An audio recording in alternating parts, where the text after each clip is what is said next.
Dear student, इसके पहले आपने वीडियो के माध्यम से निर्देशांक ज्यामिति पढ़ा है और त्रिभुज पढ़ा है, जिसके वीडियो आपके बन चुके हैं। आपने अच्छी प्रकार से देखा भी है। जिन्होंने नहीं देखा वो देखिए और अपने नॉलेज को बढ़ाइए और अपनी बोर्ड की परीक्षाओं की तैयारी करिए। अब आज ये एक महत्वपूर्ण चैप्टर है त्रिकोणमिति। बच्चों, त्रिकोणमिति आगे चल कर के आपको ये सब जगह प्रयोग में, जैसे गुणनखंड प्रयोग सब जगह होता है, इसी प्रकार त्रिकोणमिति का प्रयोग सब जगह होगा। फिजिक्स में भी होगा, केमिस्ट्री में भी होगा, ज़्यादातर फिजिक्स में होता है। मैथ में तो होना ही होना है। जब तक आप गणित पढ़ेंगे तब तक इसका प्रयोग करेंगे। अब आपको ये ध्यान रखना है कि इसको ठीक से पढ़ें त्रिकोणमिति को, और इससे 10 नंबर के प्रश्न आपको पूछे जाने हैं। तो ठीक से पढ़ना है, समझना है इसको। तो शुरू से अगर आप ध्यान देंगे, छोटी छोटी बातों को ध्यान देंगे, तो आगे सवाल करने में परेशानियां नहीं होती हैं। पीछे भी हमने कुछ दिया था, प्रश्नों को दिया था। यदि प्रश्न आपके नहीं बने हैं तो उन्हें आप पूछिए। अब आगे हम स्टार्ट आज कर देते हैं त्रिकोणमिति। देखिए, ये ट्रिगोनोमेट्री शब्द में आता है त्रिकोणमिति। त्रिकोणमिति 3 शब्दों से मिलकर बना हुआ है। जैसे ये आपका दिया है त्रिकोणमिति है, त्रिगोनोमेट्री के रूप में आप प्रयोग करते हैं। ये 3 शब्दों से मिलकर बना है। पहला शब्द है ट्राई, और प्लस दूसरा शब्द है गॉन, और अगला शब्द है इसका मेट्रॉन। ये 3 शब्द से मिलकर बना हुआ है। ट्राई प्लस गॉन प्लस मेट्रॉन, ये 3 शब्दों से मिलकर के बना हुआ है। अब इसको देखना है। ट्राई आप लोग जानते हैं, ट्राई केमिस्ट्री में प्रयोग किया जाता है शब्द, और ये 3 शब्द से प्रयोग किया जाता है। ट्राई का मतलब 3 से लिया गया है, संख्या में 3। ट्राई का प्रयोग आप केमिस्ट्री में कर चुके हैं। और गॉन का मतलब है साइड या भुजा से लिया गया है। और मेट्रॉन का शब्द जो है ये मापने से लिया गया है। तीनों शब्द से मिलकर के बना है त्रिकोणमिति। अब इसको आप ध्यान देना है। जो नाम पढ़ा, तो इसके जो नाम लिया गया है ये आपके ग्रीक शब्दों से लिया गया है। इसमें त्रिकोणमिति, त्रिकोणोमेट्री शब्द tri plus gon plus metron. Tri 3 से अर्थ है, गॉन भुजा से अर्थ है, और मेट्रॉन मापने से अर्थ है। मापना लिया गया है यहाँ पर। तो अब जो है त्रिकोणमिति 3 भुजाएं। तो अब त्रिकोणमिति 3 भुजाओं से घिरा हुआ आकृति क्या कहलाता है? त्रिभुज कहलाता है। तो अब इसको आपको ध्यान में देना है कि त्रिकोणमिति पढ़ना है। 3 कोण है और भुजाएं हैं। तो अब इसका जो शब्द प्रयोग किया गया है, त्रिकोणमिति शब्द जो आया है, याद रखना है कि किसी त्रिभुज के कोणों और भुजाओं की लंबाइयों के अनुपात को त्रिकोणमिति कहते हैं। तो अब आपको यहाँ जो त्रिकोणमिति शब्द आया है, इसमें क्या करना है, क्या संबंध है इसमें? त्रिभुज के कोण और भुजाओं के बीच में के संबंधों का अध्ययन करना। तो इसका अर्थ क्या हुआ? त्रिकोणोमेट्री का अर्थ क्या हुआ? किसी त्रिभुज के कोण और भुजाओं के बीच में संबंध ज्ञात करना और उनको मापना। अब इस शब्द को आया है, अगर ये ट्रायंगल जो लिया गया है, इसी ट्रायंगल को यहाँ जो आप प्रयोग करेंगे, राइट ट्रायंगल का प्रयोग करेंगे, समकोण त्रिभुज का प्रयोग आप लोग करेंगे।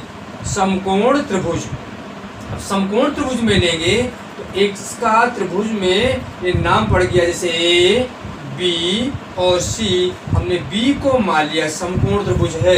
तो अब जब बी समकोण है, कोण बी, कोण जो बी लिया गया है समकोण है। अब जब ये समकोण है तो बाकी त्रिभुज, कोण जो ए है और कोण सी है, ये कैसे कोण है? ये न्यून कोण है।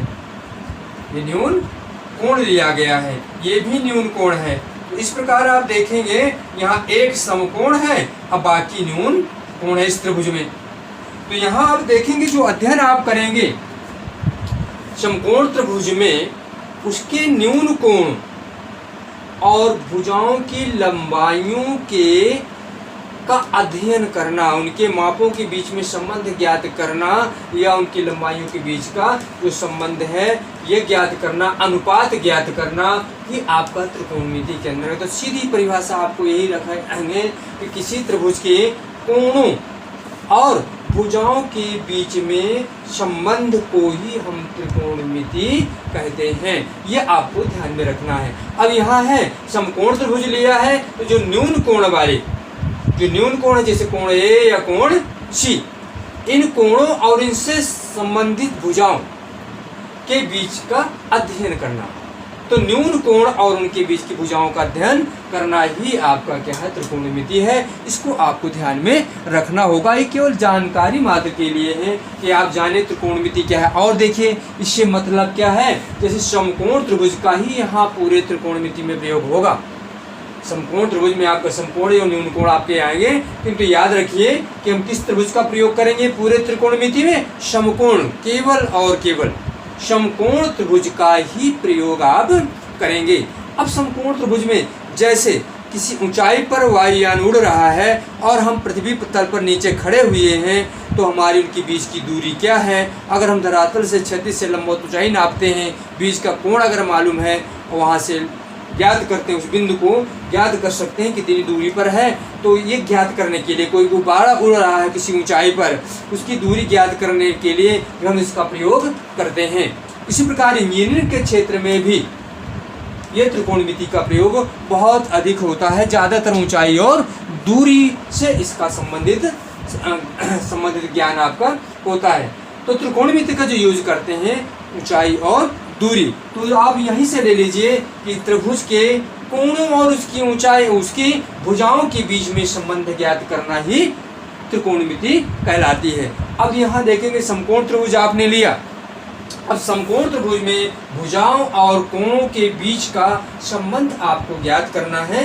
अब ये संबंध ज्ञात करने के ज़्यादा हिस्ट्री में नहीं जाते हैं, तो इसका इतिहास बहुत पुराना है और कैसे आपके पूर्वज विद्वान गणितज्ञ जो थे, तो इन्होंने किस प्रकार इसका यूज किया और धीरे धीरे इसमें क्या इम्प्रूवमेंट किया, आज कितना किस क्षेत्र में बढ़ रहा है, उसे आपको ध्यान देना है। जैसे हम यहाँ कोण सी लेते हैं, ये कोण सी, तो आपने यहाँ पर लिया समकोण त्रिभुज ए बी सी में आपने लिया कोण सी, यहाँ पर लिया गया है।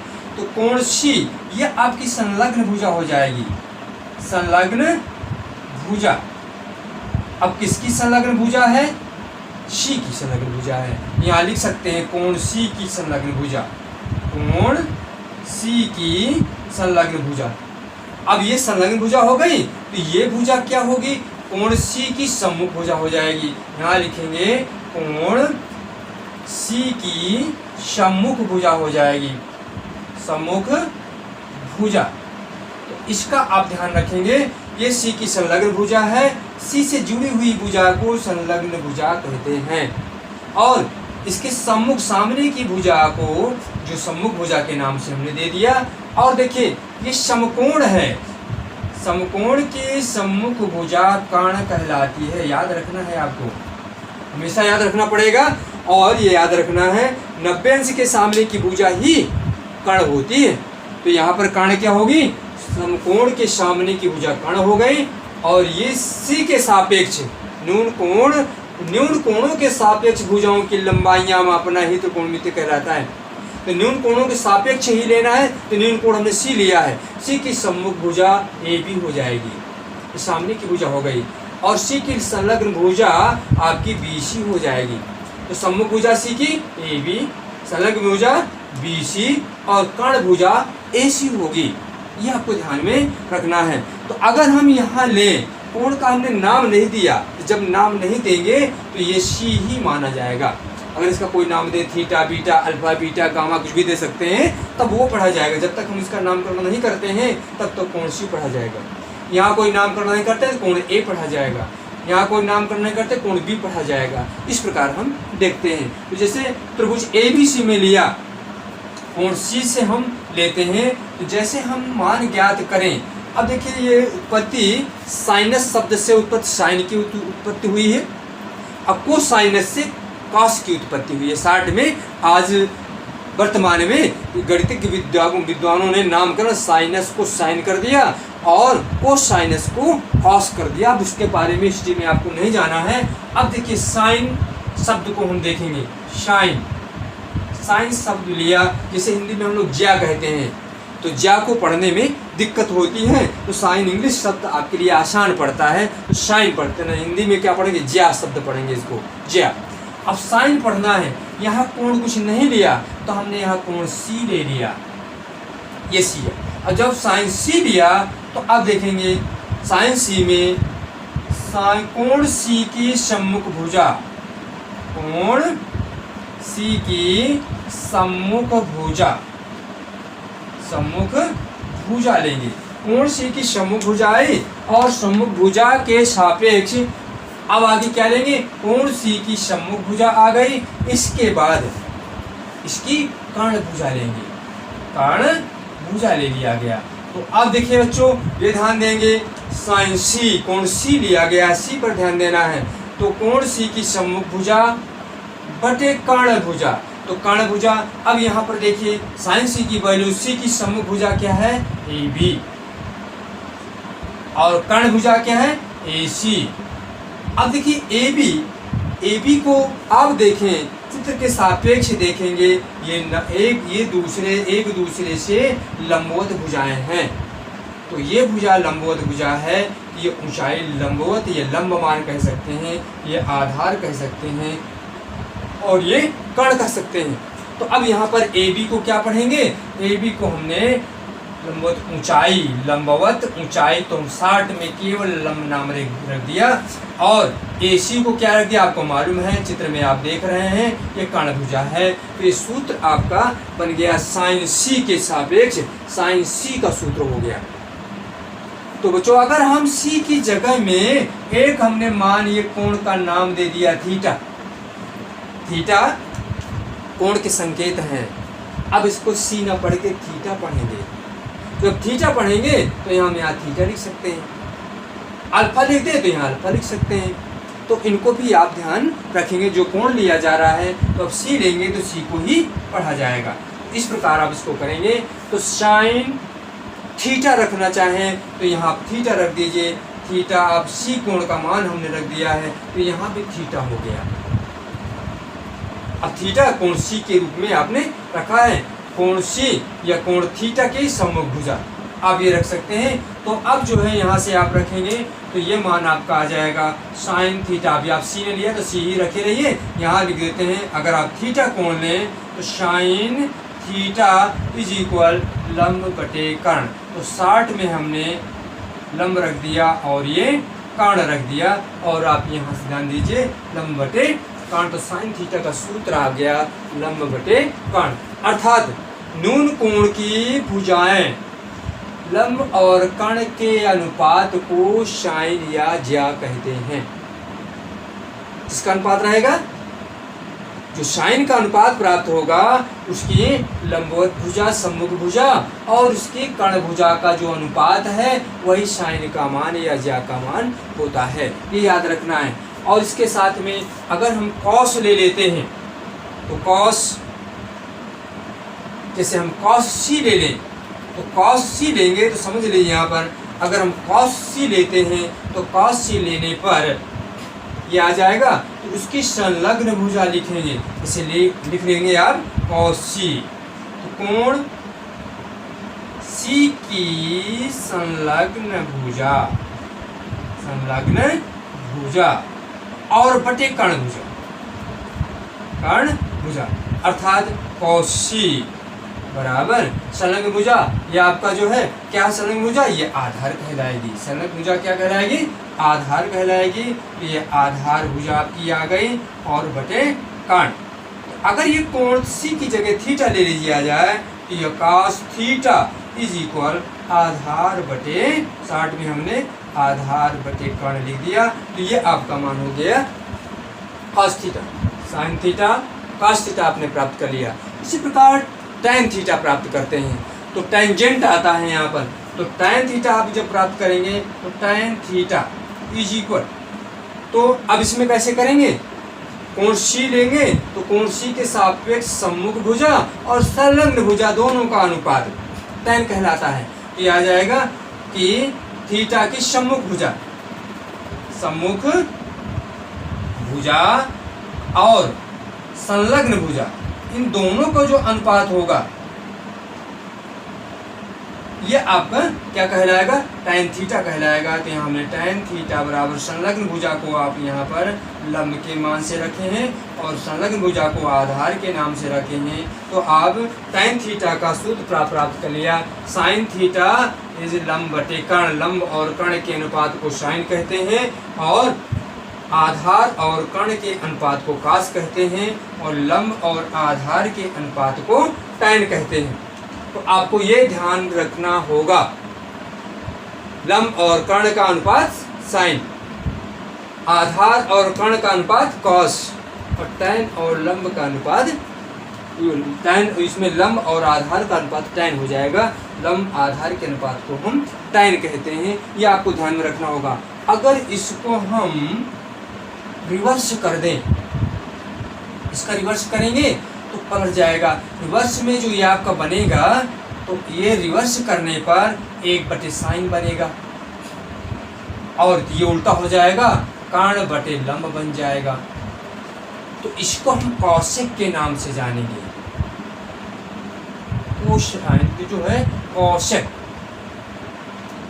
और कोण वही रहेगा जो यहाँ पर रहेगा, ये ध्यान में रखना है। तो कौशिक थीटा, तो आपको याद रखना है साइन का व्युत्क्रम कौशिक, 3 सूत्र याद करना है, साइन थीटा लंब बटे कर्ण, cos थीटा आधार बटे कर्ण, tan थीटा लंब बटे आधार, ये 3 ही सूत्र आपको याद रखना है। अगली बात ये रखना है साइन का व्युत्क्रम कौशिक, तो कौशिक इसका उल्टा हो गया, कौशिक थीटा कर्ण बटे लंब और 1/sin इज कौशिक और 1/cosec इज साइन।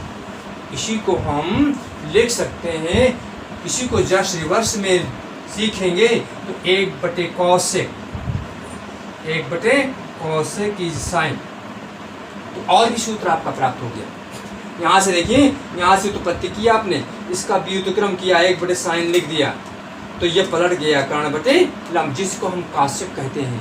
अर्थात सूत्र आपका बन गया कौशिक थीटा इज इक्वल कर्ण बटे लंब और cosec theta is equal 1/sin theta.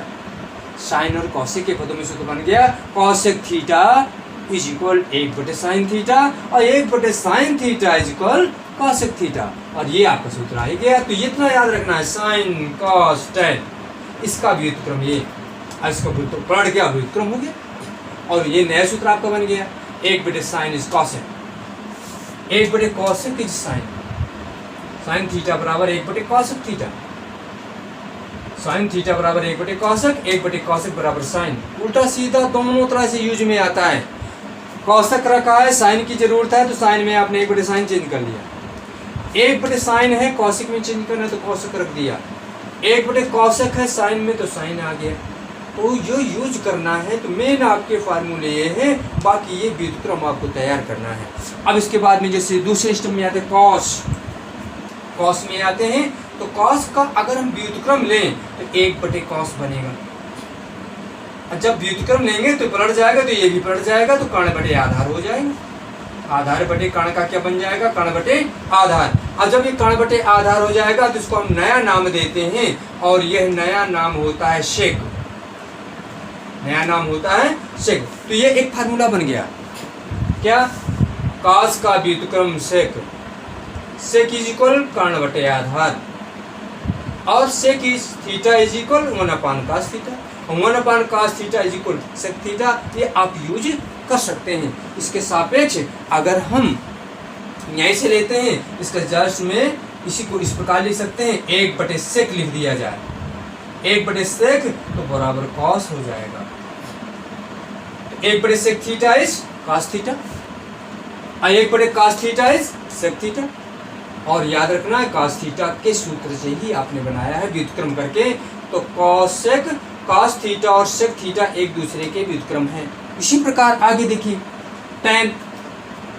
tan है, तो tan को आप रिवर्स में लिखना चाहें तो tan का रिवर्स 1/tan हो जाएगा, और इसको हम रिवर्स कर देंगे तो आधार बटे लंब बन जाएगा। लंब बटे आधार से ये आपका बन जाएगा, आधार बटे लंब बन गया। तो ये बन जाएगा एक, तो आधार बटे लंब, एक नया नाम इसको दे दिया हमने काट, नया नाम दिया गया काट दे दिया गया। तो अब बच्चों यहाँ पर ध्यान देंगे कि tan का व्युत्क्रम क्या पढ़ेंगे, काट।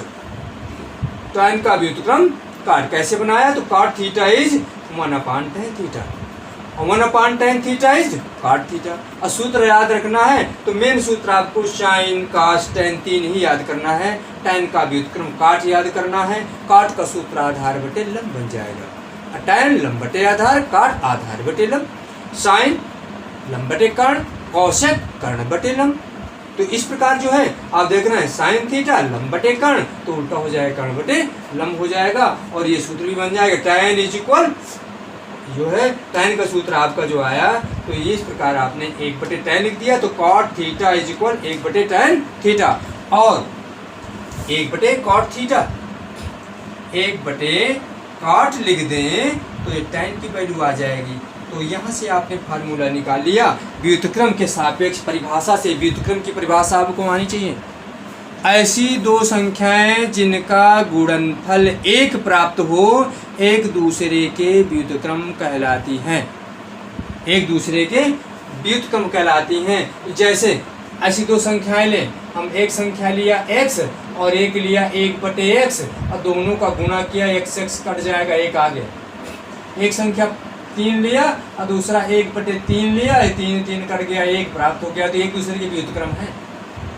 तो एक व्युत्क्रम यहाँ पर आपने ले लिया 1/cot और tan, 1/cot इज tan और 1/tan इज cot व्युत्क्रम है, याद रखना है इनका गुणनफल है। और भी आप सिद्ध कर सकते हैं, जैसे sin और cosec व्युत्क्रम है तो लंब बटे कर्ण गुणे कर्ण बटे लंब, कर्ण कर्ण लंब लंब कट जाएंगे, 1 प्राप्त हो जाएगा। तो यहाँ से कैसे cos और sec व्युत्क्रम है, cos आधार बटे कर्ण, कर्ण बटे आधार, कर्ण कर्ण कट गया, आधार आधार कट गया, 1 आ जाएगा। तो व्युत्क्रम है एक दूसरे के। यहाँ से व्युत्क्रम की परिभाषा से आप केवल 3 सूत्र याद रखना है, 3 की सहायता से ये बनाना सीखना है। आगे देखिए इसी में, जैसे अभी आपने पढ़ा कि sin का व्युत्क्रम cosec, और इनका गुणा अगर हम करते डॉट लिखेंगे, इंटू पढ़ेंगे, गुणा माना जाएगा। गुणा संख्या लगाने की, चिन्ह लगाने की आवश्यकता नहीं है।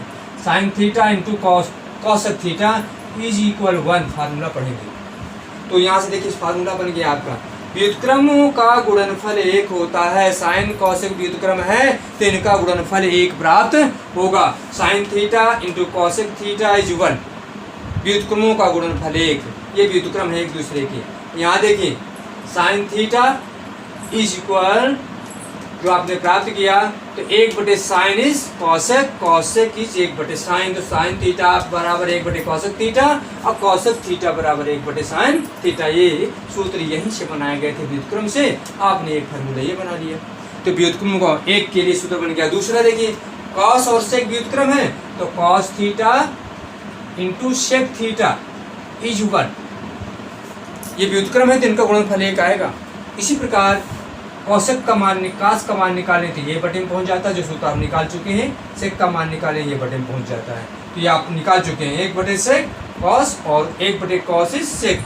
और tan और cot व्युत्क्रम है तो tan theta into cot theta is equal 1, तो ये व्युत्क्रम है एक दूसरे के। तो tan थीटा गुणे cot थीटा बराबर 1। तो व्युत्क्रम के आधार पर आपने ये परिभाषा लिया और इनका आप लोग प्रयोग करेंगे। मेन चीज आप प्रयोग क्या करेंगे, याद रखना है, इस बात को भी याद रखना है, समकोण त्रिभुज का प्रयोग होगा।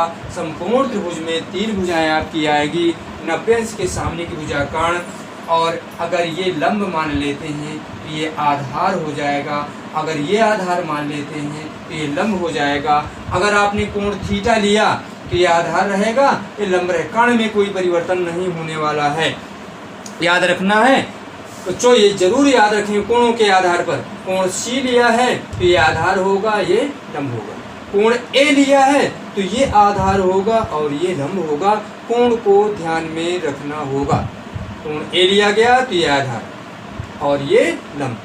कर्ण में कोई परिवर्तन होना, व्यंज के सामने की भुजा कर्ण कहलाती है, तो कर्ण वही रहेगा। ये आपस में चिन्ह, मान लिया हमने कोण ए ले लिया तो ये आधार बन जाएगा, ये लंब बन जाएगा। सी लिया, ये कोण थीटा ये सी लिया तो ये आधार ये लंब बन जाएगा। इसको ध्यान में रखना है। और पाइथागोरस प्रमेय में आपने यूज किया है कि कर्ण का वर्ग इज इक्वल लंब वर्ग धन आधार वर्ग, ये प्रयोग किया है। तो यहाँ से अगर वर्ग हटा देते हैं तो पूरे में स्क्वायर रूट लग जाता है।